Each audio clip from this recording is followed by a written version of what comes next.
Os Diários Congelados de Emma Clark. Se existe uma palavra para descrever minha vida amorosa, essa palavra é desastrosa. Se houvesse uma segunda, seria cômica. E a terceira, inevitavelmente, vinho quente com especiarias. Era uma terça-feira gelada em Londres, daquelas em que o vento do Tâmisa corta o rosto como lâmina, e em que todo mundo parece mais elegante que você, mesmo encolhidos em casacos pesados. Eu, é claro, já estava atrasada para o trabalho. Minhas meias calças tinham rasgado logo na altura do joelho. Meu guarda-chuva voara rua abaixo como um míssil em direção ao Big Ben, e eu estava convencida de que a cidade inteira tinha me visto correr atrás dele. Trabalho numa pequena editora perto de Bloomsbury, num prédio antigo que range quando o vento sopra mais forte. Meu cargo? Oficialmente assistente de marketing. Na prática?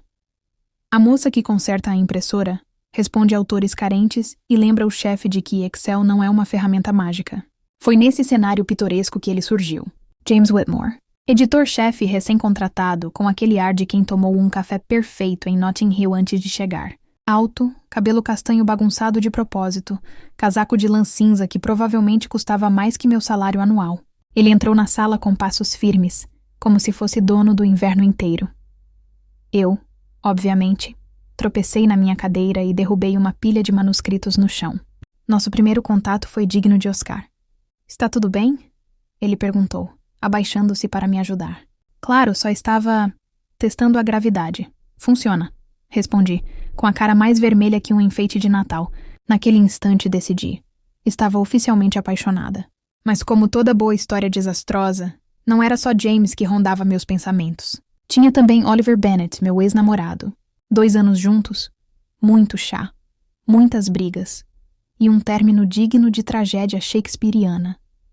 Ele me trocou por uma professora de yoga que usa frases motivacionais até para pedir café com leite de amêndoas.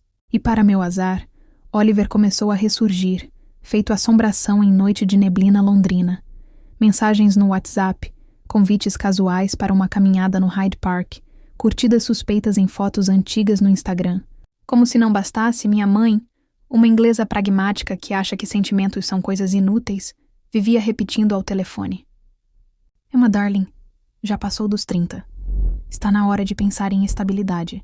Tradução: me dê um neto antes que eu comece a tricotar para os filhos dos vizinhos. O ápice do caos aconteceu no jantar de lançamento de um livro da editora, num restaurante chique em Covent Garden.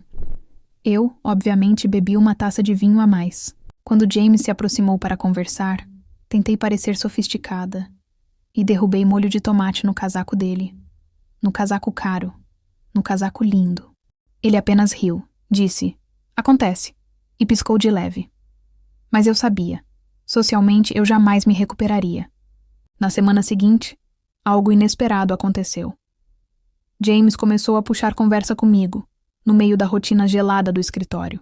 Comentava sobre séries, livros e até sobre como o café da máquina era tão ruim que poderia ser considerado crime de guerra. Uma noite, após revisarmos capítulos até tarde, ele se ofereceu para me acompanhar até a estação de metrô. Caminhamos lado a lado pelas ruas molhadas de Londres, iluminadas pelas luzes de Natal. O frio congelava minha cara, mas o silêncio entre nós era de outro tipo. Aquele que pede alguma coisa a mais.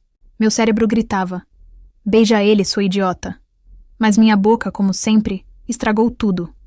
"Você sabia que o metrô de Londres tem mais ratos que passageiros?" Silêncio. Olhares. E então, um sorriso dele, lento, como se guardasse promessas. Mas Londres nunca é tão simples.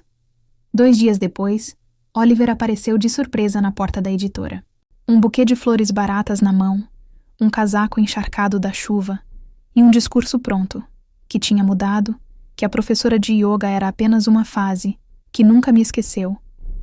Claro que foi justamente nesse momento que James passou pelo corredor e viu a cena. Nosso olhar se cruzou, e eu tive a sensação de que um triângulo amoroso digno de novela das 9 acabava de nascer, só que ambientado em ruas cobertas de neve e com chá no lugar de café. Passei o fim de semana dividida entre o mistério de James, que parecia me enxergar como eu era, e a familiaridade de Oliver, que representava o conforto do conhecido, mesmo que cheio de falhas. Minhas amigas opinavam em lados opostos. Lucy, minha colega de flat, gritava: "Vai de James, pelo amor da rainha!" enquanto Hannah jurava que ex-namorados merecem segundas chances. Na segunda-feira, James me chamou para um café em um pequeno lugar escondido em Soho. Disse que gostava de mim, mas não queria entrar em um jogo de idas e vindas, que precisava saber se eu estava disposta a olhar para frente. Antes que eu pudesse responder, meu celular vibrou. Uma mensagem de Oliver. Estou no seu prédio. Preciso te ver. É você. Sempre foi você. Olhei para James, olhei para o celular. Do lado de fora, a neve caía devagar, como se o tempo tivesse parado, esperando a minha escolha. E foi aí que percebi. A vida não é um roteiro previsível de comédia romântica. É um caos, com vinho quente, guarda-chuvas voando e decisões impossíveis. O que eu ia fazer? Ainda não sabia, mas tinha certeza de uma coisa. Essa história estava apenas começando. A neve caía fina sobre as ruas de Soho, iluminadas por luzes natalinas piscando com preguiça. Eu estava sentada diante de James, o novo editor-chefe, no café mais charmoso que já conheci. Ele segurava a xícara de chá como se tivesse todo o tempo do mundo, mas o olhar dele me atravessava. No meu bolso, o celular vibrava insistentemente. Oliver, meu ex, esperando na porta do meu prédio pronto para me reconquistar. James pigarreou e meu estômago revirou. Emma, eu gosto de você, mas não vou competir com fantasmas. Eu deveria ter respondido alguma coisa inteligente, madura. Em vez disso, gaguejei. Fantasmas. Não costumam trazer flores baratas da Tesco. Ele arqueou uma sobrancelha. Eu quis morrer. O silêncio entre nós durou mais que uma espera de ônibus em dia de neve. Então, sem aviso, James colocou a xícara de lado, pegou o casaco e disse: Pense bem no que você quer, mas não demore. E saiu. Eu fiquei ali, congelada por dentro e por fora, com o barulho da neve batendo no vidro. Era como se Londres inteira estivesse me julgando. Naquela noite, voltei para casa e encontrei Oliver na escada, encolhido como um cachorro perdido. As flores já estavam meio congeladas. Ele sorriu quando me viu. Emma, eu errei. Eu estava confuso. Eu precisava de tempo. Eu, enrolada em 3 cachecóis, só conseguia pensar.